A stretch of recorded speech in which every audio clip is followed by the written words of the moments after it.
नमस्कार दोस्तों, education classes के यूट्यूब चैनल पर आपका स्वागत है। यदि आपने चैनल को सब्सक्राइब नहीं किया तो सब्सक्राइब करें और बेल आइकन को जरूर दबाएं ताकि आने वाले वीडियो का नोटिफिकेशन आपको सबसे पहले प्राप्त हो सके। संघीय कार्यपालिका, इसका वर्णन संविधान के भाग 5 में अनुच्छेद 52 से 78 तक संघ की कार्यपालिका का वर्णन किया गया है। तो भाग 5 के अनुच्छेद 52 से 78 तक हम पढ़ेंगे संघीय कार्यपालिका। तो इसमें संघीय कार्यपालिका है क्या?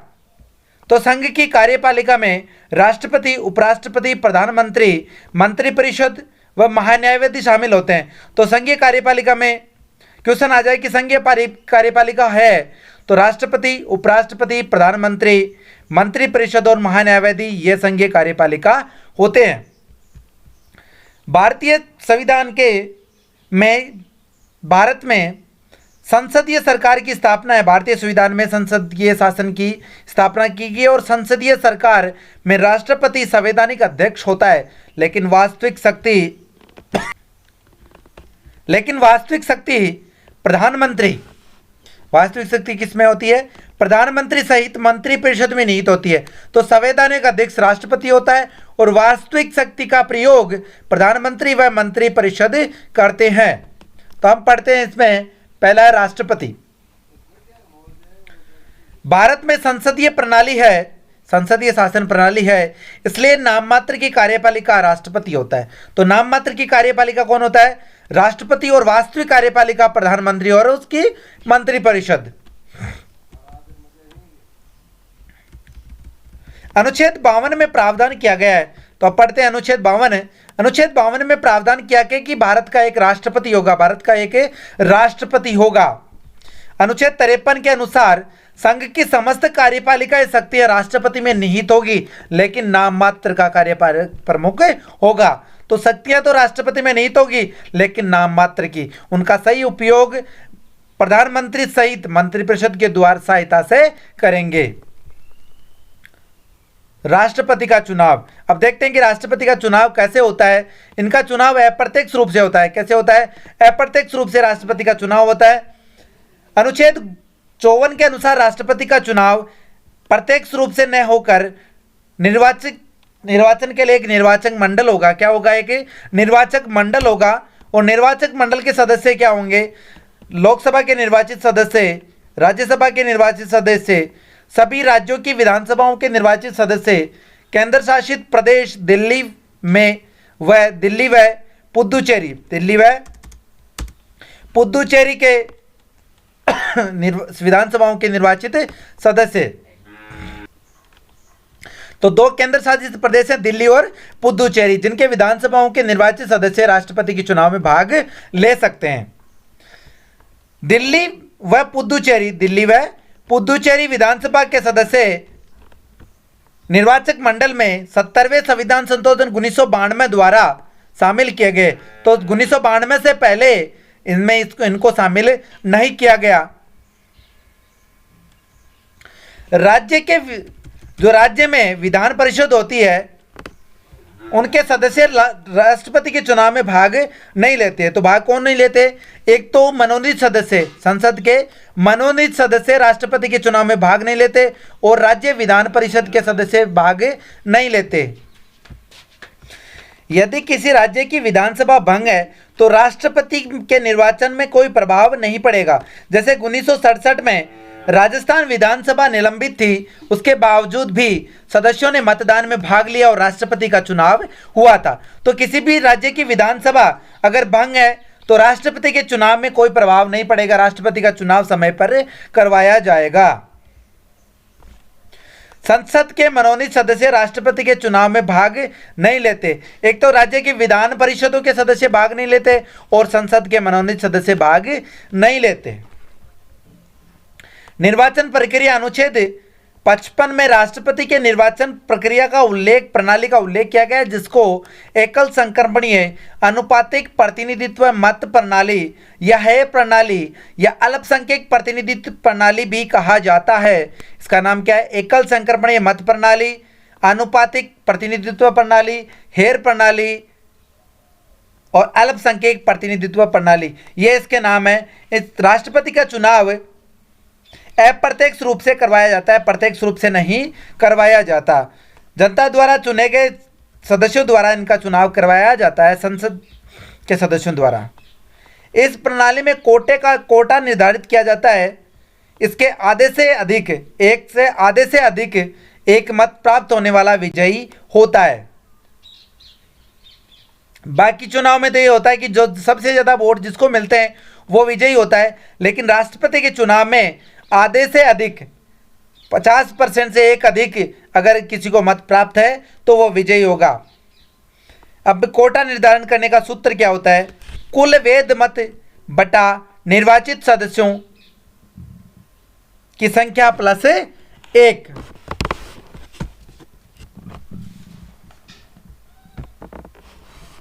कोटा निर्धारण का सूत्र क्या होता है? कुल वैध मत बटा निर्वाचित होने वाले सदस्यों की संख्या प्लस 1। तो जो निर्वाचित होते हैं उनके सदस्य संख्या प्लस 1, इनका भाग देकर एक अधिक होगा, वो कोटा निर्धारित होगा। राष्ट्रपति के निर्वाचन में मतदाताओं के मत मूल्य निर्धारित किए जाते हैं ताकि जनसंख्या के अनुपात में मत की कीमत निर्धारित की जा सके। तो विधानसभा के सदस्यों का मत मूल्य क्या होता है?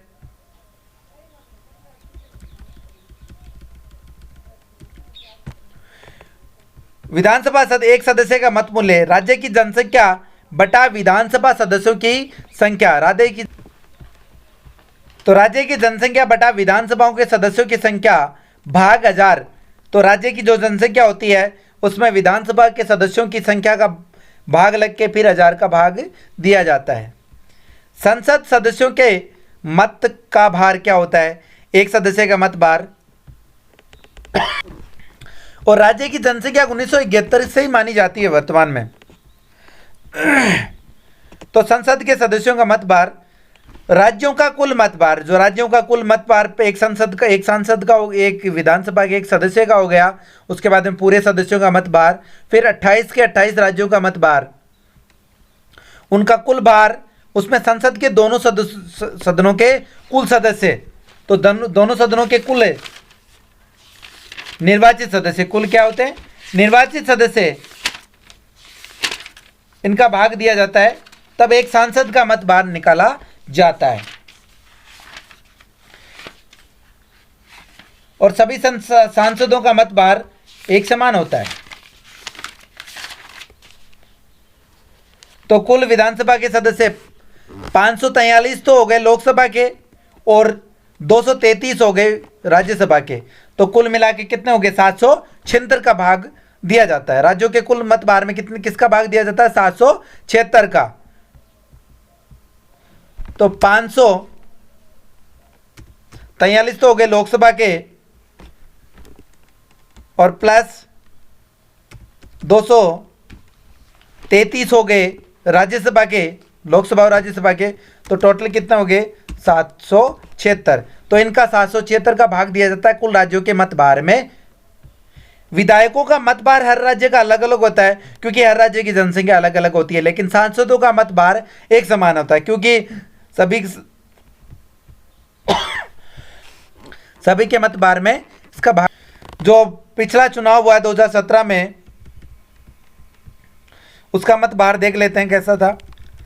2017 में सर्वाधिक मत भार उत्तर प्रदेश का, क्योंकि जनसंख्या भी उत्तर प्रदेश की ज़्यादा है तो मत भार भी उसका ज़्यादा होगा। 208 मत भार था एक संघ। सबसे कम सिक्किम का 7 तथा राजस्थान के संदर्भ में बात करें तो 129 था और एक सांसद का मत भार था 708। राष्ट्रपति की निर्वाचन प्रणाली में प्रत्येक मतदाता वरीयता निर्धारित करता है। वरीयता फर्स्ट, वरीयता सेकंड, वरीयता 4, 4 तक निर्धारित, जितने उम्मीदवार हैं उतने तक वो वरीयता निर्धारित करता है। यह वरीयता जब काम आती है जब किसी को कोटा प्राप्त नहीं होता तब प्रयोग में लाई जाती है। एक को कोटा प्राप्त नहीं हुआ, किसी को भी कोटा प्राप्त नहीं हुआ, तब यह वरीयता निर्धारित की जाती है।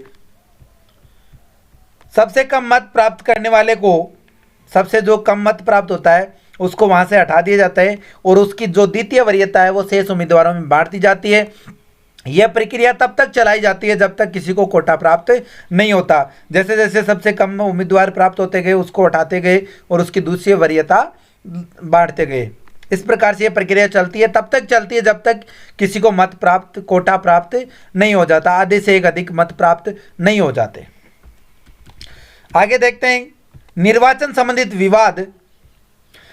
संविधान के अनुच्छेद 71 के अनुसार राष्ट्रपति उपराष्ट्रपति के जो चुनाव होते हैं उनका अगर कोई विवाद उत्पन्न हो जाता है, वो उच्चतम न्यायालय कौन करता है? Supreme court.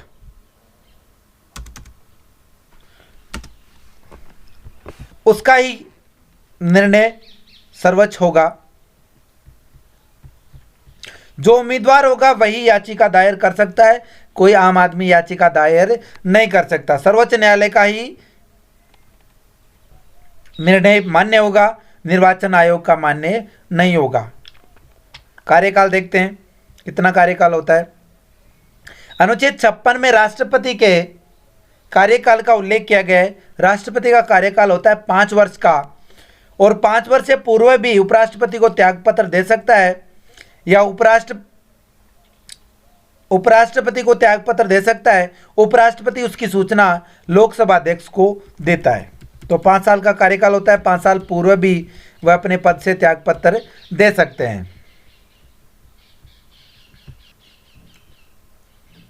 कार्यकाल से पूर्व संवैधानिक कदाचार के आधार पर महाभियोग से भी इनको हटाया जा सकता है। तो इनका कार्यकाल कितना होता है? 5 वर्ष का। 5 वर्ष से पूर्व त्यागपत्र भी दे सकते हैं। संवैधानिक कदाचार के आधार पर इनको हटाया भी जा सकता है। पुनर्निर्वाचन, जो वापस निर्वाचन होता है, उसकी प्रक्रिया क्या क्या होती है, क्या पात्रता है, इसकी देखते हैं। अनुच्छेद 57 के अनुसार निर्वाचन के संदर्भ में प्रावधान किया गया है, परंतु संविधान इस संबंध में कोई उल्लेख नहीं है, कोई बात, ऐसी बात नहीं कही गई है कि कौन व्यक्ति कितनी बार राष्ट्रपति पद पर निर्वाचित हो सकता है। हालांकि अमेरिका में 2 बार निर्वाचित हो सकता है, 10 साल का कार्यकाल ले सकता है, लेकिन भारत में ऐसा नहीं है कि कितनी बार वो ले सकता है, कितनी बार नहीं ले सकता। इस बात पर संविधान मौन है। बनने की योग्यता, राष्ट्रपति बनने की क्या क्या योग्यताएं हैं? अनुच्छेद 58 के अनुसार राष्ट्रपति के योग्यताओं का वर्णन किया गया है। भारत का नागरिक होना चाहिए, 35 वर्ष की आयु कितनी होनी चाहिए? 35 वर्ष की आयु होनी चाहिए। लोकसभा सदस्य निर्वाचित होने की योग्यता हो, लोकसभा सदस्य नहीं, योग्यता होनी चाहिए उसको। भारत सरकार के या किसी भी राज्य सरकार के लाभ के पद पर आसीन नहीं होना चाहिए। किसके पद पर? लाभ के पद पर। कोई सरकारी कर्मचारी नहीं होना चाहिए। यदि है तो उसको पहले त्यागपत्र देना पड़ेगा। यदि कोई व्यक्ति राष्ट्रपति उपराष्ट्रपति के पद पर या संगत व किसी राज्य के मंत्रिपरिषद या लोक संसद के मंत्रिपरिषद में शामिल है, तो वह लाभ के पद की श्रेणी में नहीं आता। लाभ की पद की श्रेणी में वो नहीं आता। इसके अतिरिक्त राष्ट्रपति के उम्मीदवार को 50 प्रस्तावक चाहिए, 50 अनुमोदक होने चाहिए। प्रत्येक उम्मीदवार को 15,000 रुपये भारतीय रिजर्व बैंक में जमानत राशि जमा करवानी होती है। ये चाहिए 50 अनुमोदक और 50 प्रस्तावक, वो भी सांसद विधानसभा या राज्यसभा के, लोकसभा के सदस्य होने चाहिए, ऐसे नहीं। यदि कोई उम्मीदवार कुल डाले गए मतों का 1/6 भाग अगर प्राप्त नहीं होता तो जमानत राशि जब्त कर ली जाती है, उसकी जामनी जब्त हो जाती है, उसकी जमानत राशि जब्त कर ली जाती है। राष्ट्रपति पद की शर्त, राष्ट्रपति के लिए अर्हताओं का निर्धारण अनुच्छेद 59 में किया गया। किसमें किया गया? अनुच्छेद 59 में किया गया। समय समय पर संसद द्वारा जनप्रतिनिधित्व कानून के माध्यम से यह निर्धारण करती है, इनके शर्तें सेवा शर्तों में निर्धारण किया जाता है, परिवर्तन किया जा सकता है। राष्ट्रपति की शपथ, अनुच्छेद 60 में प्रावधान है कि राष्ट्रपति पद धारण करने से पहले उच्चतम न्यायालय के मुख्य न्यायाधीश या वरिष्ठतम न्यायाधीश राष्ट्रपति को शपथ दिलाएगा। राष्ट्रपति संविधान की रक्षा की शपथ लेते हैं। मैं सत्य, निष्ठा या ईश्वर की शपथ लेता हूं कि संविधान की रक्षा करूंगा, परिरक्षण करूंगा, इसका संरक्षण करूंगा, ऐसी राष्ट्रपति शपथ लेते हैं। तो ये राष्ट्रपति के निर्वाचन, राष्ट्रपति का जो चुनाव है, निर्वाचन प्रक्रिया, चुनाव, निर्वाचन प्रक्रिया, निर्वाचन मंडल, मतभार, निर्वाचन संबंधित विवाद, इनका कार्यकाल, पूर्व निर्वाचन, योग्यताएं, इनकी अहर्ताएं और इनकी शपथ, यह अपन ने आज के इस वीडियो में पढ़ा है। और अगर इस चैनल को सब्सक्राइब नहीं किया तो सब्सक्राइब करें, अच्छा लगा तो लाइक करें, कमेंट जरूर करें और बेल आइकन को जरूर दबाएं ताकि आगे जो राष्ट्रपति का दूसरा जो वीडियो आएगा वो आपको प्राप्त हो सके, उसका नोटिफिकेशन आपको प्राप्त हो सके। और इसके डिस्क्रिप्शन में एक लिंक दिया हुआ है, वहाँ से ऑनलाइन टेस्ट जरूर दें ताकि पता लगे कि आप इस वीडियो से आपको कितना भी याद हुआ है। धन्यवाद।